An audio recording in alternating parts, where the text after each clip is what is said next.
I get the pleasure of introducing you to a group of people in our next session. And this is a group of people who represent a very cool project that's happening in our industry today. Mather Economics and Northwestern University have actually paired up to build a benchmarking strategy. And it's a tool that McClatchy has actually started with as well. So I'm going to introduce you and let you hear them talk about the tool, as well as how McClatchy has started to use the data and infuse it for its good. And so what I'd like to do is turn it over to this group of folks. It's Tim Franklin, who is the Senior Associate Dean from the Medill School of Journalism at Northwestern, Ed Malthouse, who is the Director of Research, the Spiegel Institute, and then Shannon Bowen from McClatchy, who's going to share with us again where they've used this data and what they've learned so far. So take it away, folks. Good morning, everybody. Thank you, Nikki, for that introduction, and it's a pleasure to be with you here this morning.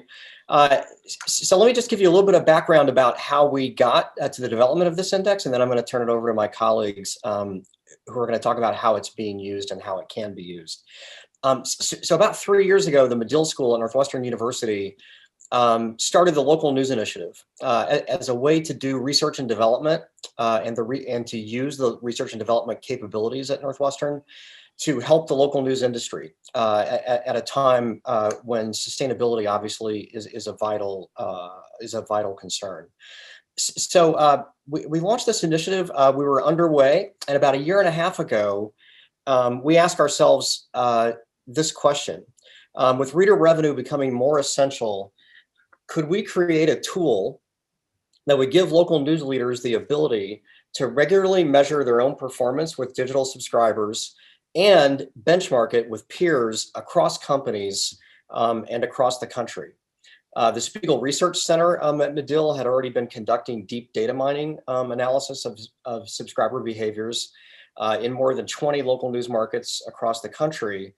But the question for us was, could we do that type of subscriber data analysis on a mass scale monthly? So we pitched this idea to Google, which agreed to provide an innovation grant and to create the Medill Subscriber Engagement Index. And along the journey of launching this index, we were fortunate indeed to find an enthusiastic partner in Matt Lindsay and Mather Economics, and we're so happy that we did. So we've launched this powerful tool in March, and it's now being used by our first corporate partner, McClatchy. Within 3 to 4 months, this index will include about 150 news organizations from around the country, and eventually we think several hundred. Our hope is that this index, which is being made available for free, will give local news leaders the data-based insights that they need to make informed decisions to grow their digital subscribers and members at this crucial time. And so it's my pleasure now to turn it over to Shannon Bowen of McClatchy and to my colleague and friend Ed Malthouse at Medill, who are going to talk about the index, how it's being used, and walk you through some of the specifics. So Shannon and Ed, take it over. Sure. Thanks, Tim. Hi, everyone. My name is Shannon Bowen. I'm McClatchy's Director of Product Engagement and Strategy. So my team works on reader revenue strategies, including things like personalized user journeys, our paywall strategy, and metering use cases, and audience segmentation. And we work cross-functionally with teams in our newsrooms and with sales and marketing, which brings me to interest in this tool. So when we were approached by Medill about being one of the beta publishers for the tool, we really didn't hesitate. And Ed and I are going to walk through some use cases, and I'll explain why. I'll explain why this tool really appeals to us, especially as an organization that has local publishers and that faces several data challenges. So first, we know our own progress. We have 30 news sites that we study. We are studying data every hour of the day, but we often don't really have a set of benchmarks. We don't know how we compare to other regions. Are we tracking? We know how we're tracking against each other, but how do we compare to other organizations our size and type? And the Medill tool really stood out to us to provide this kind of access. So I'll hand it to Ed now to walk through some of the charts and features of this set of this core feature of the tool. Yeah, thank you, Shannon. So our talk fits really nicely with Mayor's talk, because what we're trying to do is provide the the data and the insights in a way that's comparable across news organizations. So to Shannon's point, she can go in and look at any one of our markets. So she could look at Kansas City or Sacramento or Biloxi and be able to compare how this property is doing relative to other peer markets. So we're not going to be comparing Sacramento to Biloxi, but we will be comparing Kansas City to Sacramento. So she can make these comparisons both over time and over different metrics that lead up to lifetime value. So we can see this particular property is shown in blue versus all the others in that tier. And when it comes to registered users, so this is people who are not paying currently, so very much top of the funnel, but have given McClatchy permission to send them, say, a newsletter.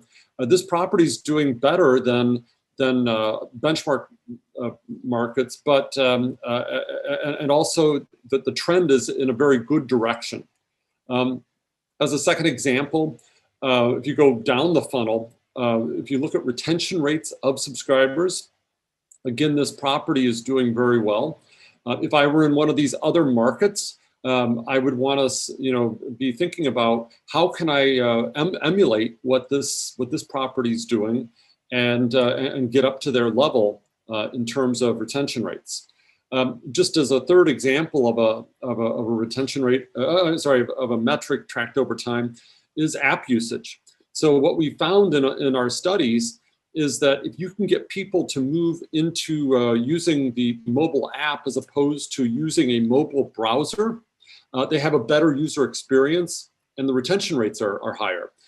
Again, this particular property is leading the way and doing a bit better than the others. And so this gives a sense for the types of comparisons that you can make. And again, this eventually will not be only McClatchy, but McClatchy is going to be able to compare itself with the Tribune or with Lee Enterprises or other publishers to see how they're doing with like markets. Data modeling. So we're fortunate to be a partner of MATHER's, of course, and also to have, internally at McClatchy, a data scientist and financial analyst and people who do modeling for a living, right? But in an effort to democratize access to this information, so our newsrooms can have the same view of outcomes and scenarios, we're drawn to a particular feature within the Medill's tool. It's called the what if scenario tool. And it helps us to easily look at revenue outcomes. So, one example, you heard Ed just talk about registered users. We have our own registration wall that we launched over the past year. And we know it's successful in increasing the rate of known users and becoming it's a great path for really getting people to subscribe to our publications. But we don't have benchmarks for it. And we don't know, we want to be able to model it easily, like to set a goal. What, if we were to increase the percentage of registered users, what will that look like in terms of revenue? And how can everyone have the same view of this model? Our answer is in one feature of this tool that Ed will show now. Yeah, thank you, Shannon. So we built this what if scenario modeling tool to try to forecast the effects of the action. So Shannon mentioned maybe increasing the number of registered users. So you're adding more people to the top of the funnel. Eventually those people will become subscribers and you'll be able to hold on to them. And so this is a screenshot showing different sliders. So Shannon could increase the slider on the number of registered users, and then in a moment I'm going to show you where she can click on submit and see what happens to the reader revenues over a 1 year, 2 year, or 3 year period. So the lifetime value of those customers. Likewise, she could make changes to do a better job of retaining customers. So perhaps she introduces some new newsletter strategies or personalized news content recommenders. Well, those may decrease churn rates, and she could adjust those. She could also have a win-back strategy where she tries to reactivate customers who've lapsed. She could move those sliders as well.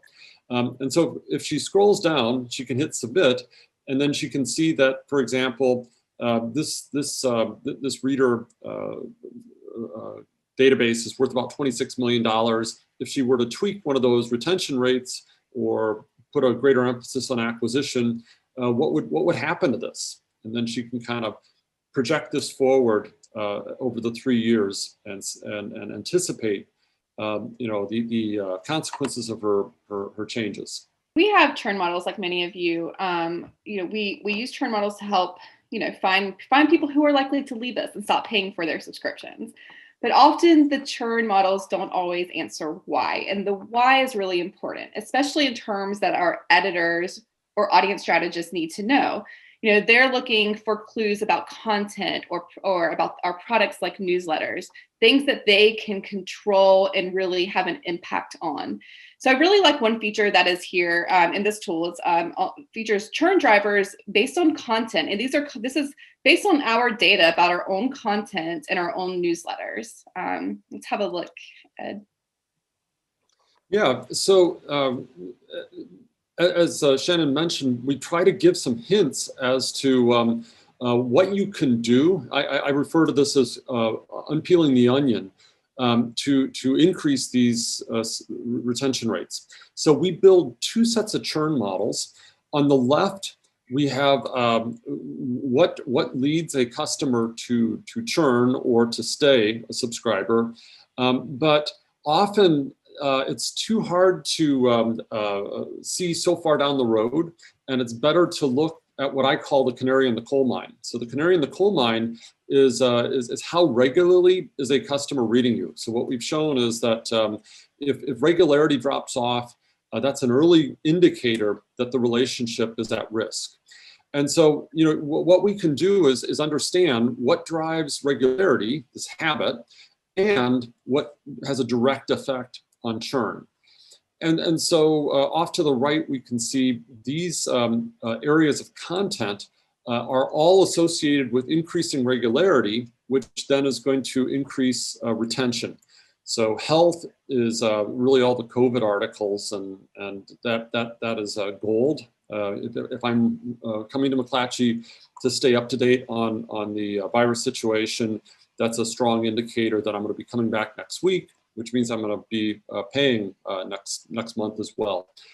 Coverage of professional football, local government. This market happens to have a professional football team, and so the local paper really owns that. High school sports is an important topic, state government, and so forth. However, not all things are going to drive retention. So if we look at the bottom, whatever's happening with the tourism coverage is actually driving people away. Now, we have to think maybe this has something to do with COVID, because people are not doing a lot of traveling right now. But I would also be looking at the way they're covering local real estate development. This is saying that the more people read about real estate in this property, the more likely they are to churn. Some of the other things that I'd want to look at are the coverage of local communities. This ought to be something this paper owns, but this is a hint that something is wrong with that coverage, and they need to do something different with that. I'll mention one more part of this churn insight tool. We can track the effects of other touch points. So McClatchy does a lot with newsletters, and what this shows is that the more newsletters that people subscribe to, the more likely they are to be retained and the more likely they are to read regularly in the future. But it also shows something quite interesting, which is if people start unsubscribing to newsletters, this is another canary in the coal mine, where this is signaling. If I start unsubscribing to you, that means something's wrong in the relationship, and you may lose me as a subscriber in the future. And finally, I mentioned my team works on personalized experiences. That includes things like our paywall use cases. We're working on a dynamic paywall and other types of ways we can use our meter to really drive the right offer at the right time to people, as well as on-site personalization. This includes calls to action, subscription offers. And this all leans heavily on audience segmentation and what we can glean from, the activity and engagement for each segment, which we can also see in this tool. Yeah, so this screenshot shows how you can track your progress in each of these different segments. So this leads us through the funnel of how are you doing at acquiring registered users who aren't paying you yet? How good of a job are you doing at converting those registered users into being paid subscribers? How good of a job are you at getting those new users to become regular users? We also track at-risk subscribers. So at-risk subscribers are those who are paying you money with a subscription fee, but they're not using the product. And so that is why they are at risk, and you'd want to do something to try to get them engaged, help them find content that they're interested in. Those are just a few of the use cases. And again, we are one of the beta publishers in the tool. So we're just starting to use it. We're refining our own content model to ingest into this tool as well. So our editors will have access to it. But again, I wanted to just summarize again some of the ways that I think this tool can be really helpful to publishers and especially to us. One is just the thought of democratizing data. We have a lot of people looking at data, a lot of teams within McClatchy looking at data. And, we don't want to be, no one should be a gatekeeper. We should have access to everyone should have access to data, and also the same set of data, the same view of metrics across teams. Everyone should be well-versed in, what data means and putting context around it. So we have the same view, which can help us really build consensus on our KPIs and targets. Part of my job is really to rally people around the same set of KPIs for a project. And now I think we can have a tool that can help do that. And just a few other points here. This also you saw the mod. I'm really excited about the what if tool. I'm already playing with those sliders all the time, trying to figure out well, what if I just add this, put this one up a little bit more? What would the outcome be? I think this can really help everyone just put things into perspective for the bottom line and to have a true picture of what the outcome could be. That doesn't require extensive data modeling or on our own terms. And finally, just giving benchmarks from other publishers that we wouldn't find else. We believe that we can learn a lot from each other and from other publishers, and having a view of benchmarks can really open the door to other conversations across other local news ecosystems for collaboration and sharing best practices. I already want to have some conversations with Gannett after hearing that presentation just now. So I really think this tool can open the doors for a lot of conversation and just understanding best practices and what's working. We have a couple questions that have come in, and I know I've got some myself, and I just want to make sure we have enough time to get to them. One of the things that came in, and it's a good question, is whether or not you guys are going to be adding some definitions to the metrics. So when you talk about someone being at risk for churn, what is defined as at risk? That type of definition, I think, would help add context for people so they know kind of, since it's a benchmarking study, where they fit. Yeah, so in the tool itself, you can hover over an item, and when you hover over it, there'll be a pop-up that gives the definition. So at risk is someone who reads you 2 or fewer days per month. So I'm rarely coming to the content. So this might be a question more for Shannon and specifically for McClatchy and just some of the data that you found, but obviously you're studying retention, right? And recognizing that content itself provides a big propensity whether or not someone's going to churn. Is there anything else that stands out that is sort of a leading indicator and likelihood of someone to churn? Well, we have also found that frequency really matters. Like how it's not just, how many stories someone is reading when they come to us, but how often are they coming to one of our sites? And then just what are they reading a variety of content, or is it just one type of content? And that's where I'm really excited about digging deeper into the content analysis part of this feature to really understand which types of content is driving churn, and then match that up with our audience segmentation for who. I also was really interested in, and I have learned a lot after using this tool about our newsletters and newsletter strategy. We have put a lot of effort into our newsletter strategy. Our newsrooms do some really great newsletters that are both, automated digest as well as some very, narrative type newsletters. And I was actually really happy to see that newsletters and people seem to be keeping people subscribed and engaged with our products.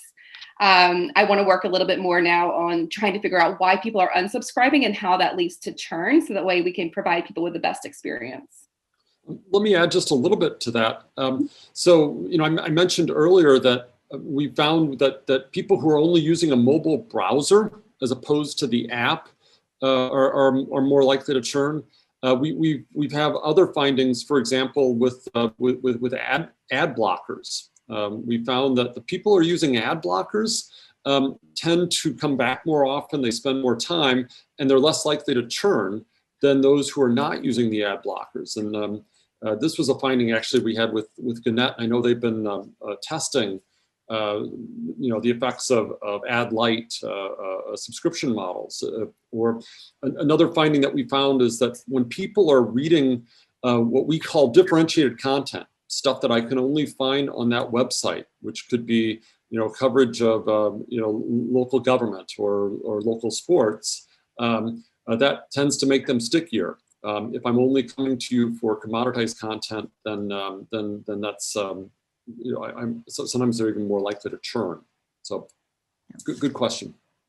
Yeah, no, that's a really good finding. And I think that is something that we expect to see, right? With native apps, you actually have to go take the behavior of downloading the app, using it. And so you tend to be a bit more loyal than someone who's on a browser experience. So, one of the things I think is really helpful is that we're seeing how people are using this. And I don't know, maybe this is a question for Tim to get him back in here as well. But we would just like to know from an editor's perspective, which of these metrics is most meaningful? And when you're asking, say, newsrooms to start measuring a whole bunch of new things that they haven't in the past, is there anything specific that you'd encourage newsrooms to start with?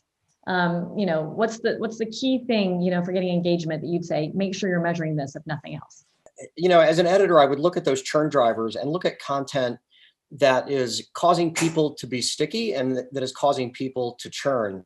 And one thing we've discovered in the course of all this research over the last 3 years is that there's a difference between people who are drive-by readers and people who are subscribers. And there's a difference in the interests often between those two groups of people. So as we place a premium on reader revenue, I really want to know what are the content areas that are causing people to stick and to maintain their subscriptions over time. So to me, those content drivers are critical, and maybe that helps you align your resources and reorganize your newsroom around what's working and what's working with your paying customers. The other thing is newsletters, and Shannon touched on this earlier. Newsletters are so critical now in terms of building habit, in terms of being able to build loyalty and keeping people around. Are there content verticals that you can create for newsletters that come out of the insights from this index?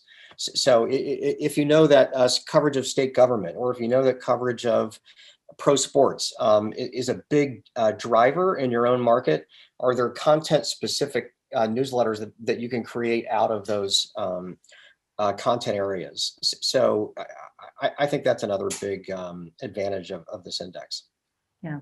And just another quick question, just to wrap up our question session here on this, because this is really key, is when we were looking at the propensity models, and particularly in content, it was fascinating for me to see that, not surprising, health topped the list. I mean, think about the year that we've had in terms of content and what's driving people's interest and why they're coming back. And then right below it was, pro football. And for a while, that was questionable in this season. And so one of the questions I'd have is, how often those change, and if they do change with any kind of regularity over time, and whether or not you take into consideration a particular audience member that views multiple topics, or if they're viewed more linearly, and how you're taking that into consideration in the data?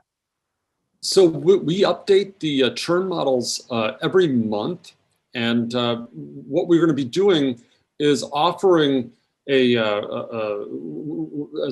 one of the suggestions that McClatchy gave us was, can you do it on just the most recent 3 months versus the most recent year, which would allow you to kind of look at, kind of the short-term interest versus the long-term interests. And we look very, holistically across them. And so it's not just, I'm only reading football. It's a whole diet. I need to, get some local government. I need to get my health coverage, and all of those things contribute to my perception of the paper. Right. Okay, great. Well, thanks for sharing this. We really appreciate you taking us through the project as well as your findings so far. Just want to do a shout out though. You guys mentioned that you're looking to grow the number of participants. So if you're still taking folks into the study and, those you're looking for to engage in the project, can you let everyone know how they can best get in touch with you? And we'll make sure we get that out to the group following the session. Thanks so much for that question, Nikki. Please email us at medillindex@northwestern.edu. medillindex@northwestern.edu, and we'll get back to you. Perfect. Thank you all so much for your time. Really appreciate it. And we'll get that email out to everyone as well. Thank you.